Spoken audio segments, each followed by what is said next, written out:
Des séries dans les années 90-2000, il y en a des tonnes. Mais là, on va parler des 10 séries qui ont marqué cette époque et à voir absolument. Et on va commencer par l'une des plus légendaires, Le Prince de Bel-Air. C'est tout de même la série qui a fait découvrir Will Smith au grand public. C'est un tournant dans l'univers de la sitcom et toutes les autres vont suivre derrière. Elle est diffusée en France de 1992 à 1997. C'est la première arrivée pour nous. On continue avec les sitcoms. Et là, normalement, vous avez tout de suite trouvé en voyant la légendaire scène de La Fontaine. Je parle bien sûr de Friends. Elle est débarquée en 1996 chez nous et restera légendaire. 6 amis à New York, un canapé orange et des phrases cultes. Et en cadeau, je vous mets quelques secondes du générique. No one told you that was gonna be this way. Your job's a joke, you broke, your love life's the old way. Et maintenant, comment parler des années 90 sans parler de la série X-Files? Mulder et Scully enquêtant sur le paranormal. Alors, la vérité est ailleurs. On continue avec la série la plus légendaire des années 2000, Buffy contre les vampires. L'adolescente qui se bat contre des vampires, des actrices magnifiques, un humour percutant et ultra piquant. La seule chose qui ternit un petit peu cette série, c'est les accusations d'harcèlement moral des actrices envers le producteur Joss Whedon. On continue avec Lost, un crash d'avion, une île mystérieuse, plus rien ne sera jamais logique.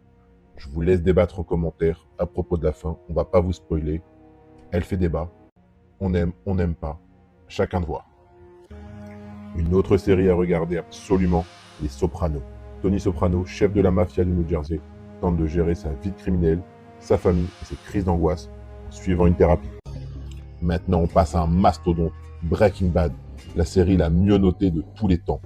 Ça raconte l'histoire d'un homme ordinaire, brisé par le système américain, qui va décider de devenir le système. C'est la série qui parle le plus profondément de l'Amérique contemporaine. On va parler maintenant d'une série bien plus légère, The Office. Malgré une saison 1 bancale, je n'ai absolument rien à dire. Foncez voir The Office. The Office US est un chef-d'œuvre. Allez-y maintenant. On continue sur la masterclass avec Prison Break, la série qui nous a été découverte nous en France par M6 en 2006. Si vous cherchez quelque chose à regarder ou à re-regarder parmi une série des années 2000, fin 2000, vous pouvez y aller. Prison Break, c'est 4 saisons. On parle de l'univers carcéral, mais pas que. On parle de tout. Il y a de l'amour, de l'attention, du suspense. Vous pouvez y aller. Allez regarder les 4 saisons, plus une qui a été rajoutée. Il y a une 5e saison qui est sortie, mais plus tard. 2000. Et on était obligé de finir par la plus légendaire, Les Simpsons. La seule série encore diffusée aujourd'hui, même après 30 ans, toujours aussi drôle. Tout simplement, un chef-d'œuvre. Merci d'avoir suivi cette vidéo jusqu'au bout. J'espère qu'elle vous aura plu. Et surtout, allez regarder toutes les séries que vous n'avez pas pu regarder. Et dites-moi en commentaire toutes les séries qu'on a oubliées. On mettra l'intégralité dans la partie 2.